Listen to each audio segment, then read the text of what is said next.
Panik bricht aus, wenn der teure Oleander plötzlich Flecken kriegt. Ist das unweigerlich das Todesurteil für die wertvolle Pflanze? Nicht unbedingt. Doch bei einem Detail musst du sofort handeln. Schau dir den Fleck genau an. Fällt dir dieses winzige Muster auf? Das verrät nämlich die gefährlichste Pflanzenkrankheit überhaupt. Hat der schwarze Fleck einen leuchtend gelben Heiligenschein? Dann ist es höchste Eisenbahn. Das ist der Oleanderkrebs. Dieses Bakterium zerstört die Pflanze gnadenlos von innen heraus.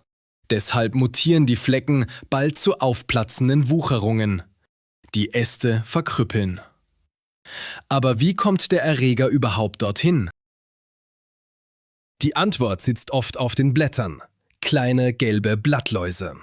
Sie wirken harmlos, sind aber wie fliegende, schmutzige Nadeln. Beim Saugen spritzen sie das Bakterium tief in die Pflanze. So verteilt sich der Krebs rasend schnell über den Oleander. Aber was ist, wenn die Flecken gar keinen gelben Rand haben? Fehlt der gelbe Ring, ist es oft die sogenannte Trockenfäule. Die eingefallenen Flecken entstehen aber nicht durch Trockenheit, sondern genau dann, wenn man die Blätter zu oft nass macht. Der Pilz frisst sich von den Blattspitzen unaufhaltsam nach unten. Erreicht er den Hauptstamm, stirbt die Pflanze.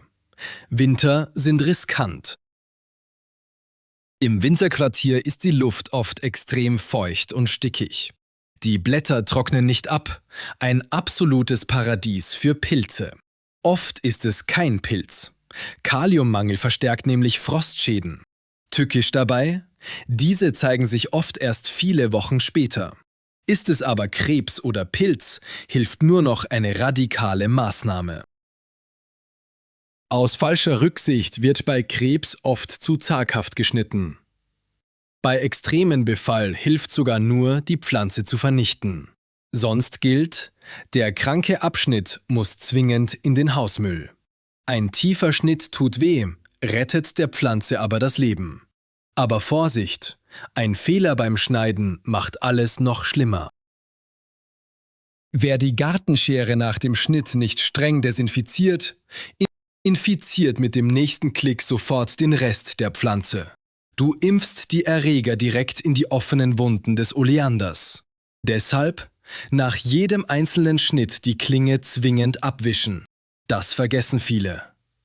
Doch wie schützt man die Pflanze künftig? Krankheitserreger und Pflegefehler lassen sich simpel vermeiden. Beintrockenheit ist fatal. Sie will die Füße im Wasser baden. Doch falsches Gießen von oben schadet. Blätter bleiben trocken. Gieße nur von unten und denke daran, im Winter wird nicht gedüngt. So bleibt der Oleander gesund und belohnt dich mit Blütenpracht. Wir sollen mehr solcher Videos machen? Dann freuen wir uns über dein Like und dein Abo.